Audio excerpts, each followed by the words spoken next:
जय श्री राम। श्री रामचरितमानस में 14 प्रकार के ऐसे व्यक्ति हैं जो जीवित होते हुए भी मरे माने गए हैं। कौल काम बस कृपिन विमूढ़ा, अति दरिद्र अजसी अति बूढ़ा। सदा रोग बस संतत क्रोधी, विष्णु विमुख श्रुति संत विरोधी। तनु पोषक निंदक अघखानी, जीवत सव सम 14 प्राणी। ये 14 प्रकार के व्यक्ति हैं जो जीवित रहते हुए भी मृत माने गए हैं। पहला है कामवश। जो व्यक्ति अत्यंत भोगी हो, काम वासना में लिप्त रहता हो, जो संसार के भोगों में उलझा हुआ हो, वह मृत माना गया है। जिसके मन की इच्छाएं कभी खत्म नहीं होती और जो प्राणी सिर्फ अपनी इच्छाओं के अधीन होकर ही जीता है, उसे भी मृत माना है। वह आध्यात्म का सेवन नहीं करता है, बल्कि सदैव वासना में लीन रहता है। दूसरा है कौल, जिसे हम कहते हैं वाम मार्गी। जो व्यक्ति परंपरा और मर्यादा के खिलाफ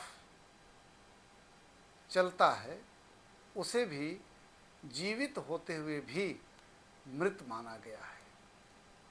तीसरा है कंजूस। अति कंजूस व्यक्ति भी मरा हुआ माना जाता है।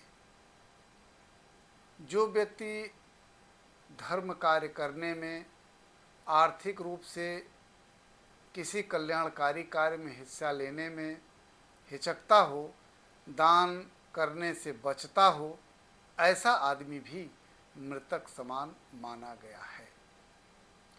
चौथा है अति दरिद्र। मित्रों, कहते हैं कि गरीबी जो होती है सबसे बड़ा श्राप है। तो जो व्यक्ति धन, आत्मविश्वास, सम्मान और साहस से हीन हो, वह भी मृत ही है। अत्यंत दरिद्र व्यक्ति भी मरा हुआ है। गरीब आदमी को दुत्कारना नहीं चाहिए, क्योंकि वह पहले ही मरा हुआ होता है। दरिद्र नारायण मानकर उनकी हमेशा मदद करनी चाहिए। पांचवा है विमूढ़। अत्यंत विमूढ़ यानी मूर्ख व्यक्ति भी मरा हुआ माना गया है।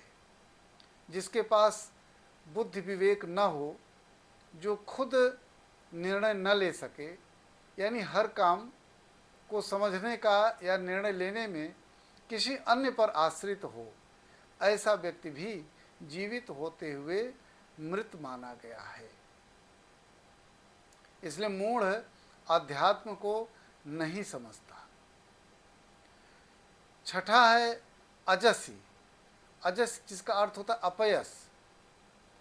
जिसका अपयश फैला हो, वह व्यक्ति भी मरा हुआ माना गया है।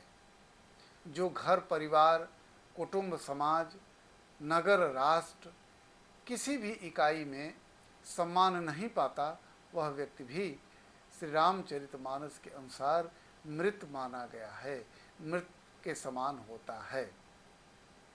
सतवां है सदा रोगवश। जो व्यक्ति निरंतर रोगी रहता है, वह भी मरा माना गया है। स्वस्थ शरीर के अभाव में मन विचलित रहता है, नकारात्मकता हावी हो जाती है। व्यक्ति मृत्यु की कामना से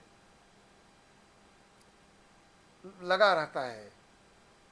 जीवित होते हुए भी वह व्यक्ति भी यानी जीवन के आनंद से वंचित रह जाता है, इसलिए उसे मृत माना गया है। आठवां है अति बूढ़ा। अत्यंत वृद्ध व्यक्ति भी मृत समान माना गया है, क्योंकि वह अन्य लोगों पर आश्रित हो जाता है। शरीर और बुद्धि दोनों अक्षम हो जाते हैं। ऐसे में कई बार वह स्वयं और उसके परिजन ही उसकी मृत्यु की कामना करने लगते हैं ताकि उसे इन कष्टों से मुक्ति मिल सके। 9वां है सतत क्रोधी। जो 24 घंटे क्रोध में रहने वाला व्यक्ति होता है वह भी मृतक समान माना गया है।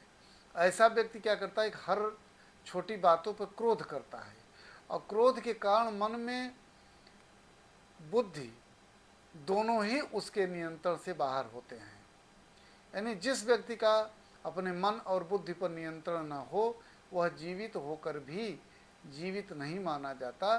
पूर्व जन्म के संस्कार लेकर यह जीव क्रोधी होता है और क्रोधी अनेक जीवों का घात करता है और नरकगामी होता है। 10वां है अघखानी। जो व्यक्ति पाप कर्मों से अर्जित धन से अपना और अपने परिवार का पालन पोषण करता है वह भी मृत माना गया है। 11वां है तनु पोषक। जो केवल अपने शरीर और स्वार्थ का पोषण करता है ऐसा व्यक्ति पूरी तरह से आत्मसंतुष्ट और खुद के स्वार्थों के लिए ही जीता है ऐसा व्यक्ति भी मृत समान माना गया है। 12वां है निंदक। अकारण निंदा करने वाला व्यक्ति भी मृत के समान माना गया है। जो निरंतर दूसरों की निंदा करता रहता है बिना कारण ही उसे भी मानस में मृत के समान माना गया है अर्थात जिंदा रहते हुए भी वह मृत है। 13वां है परमात्मा विमुख। जो व्यक्ति ईश्वर आराधना परमात्मा का विरोधी है, जो उनसे विमुख है, जो उनका स्मरण नहीं करता है वह भी मृत माना गया है। और 14वां है श्रुति संत विरोधी। जो संत ग्रंथ पुराणों का विरोधी है वह भी मृत समान है यानी जीवित रहते हुए भी वह मृत के समान माना गया है। जय श्री राम।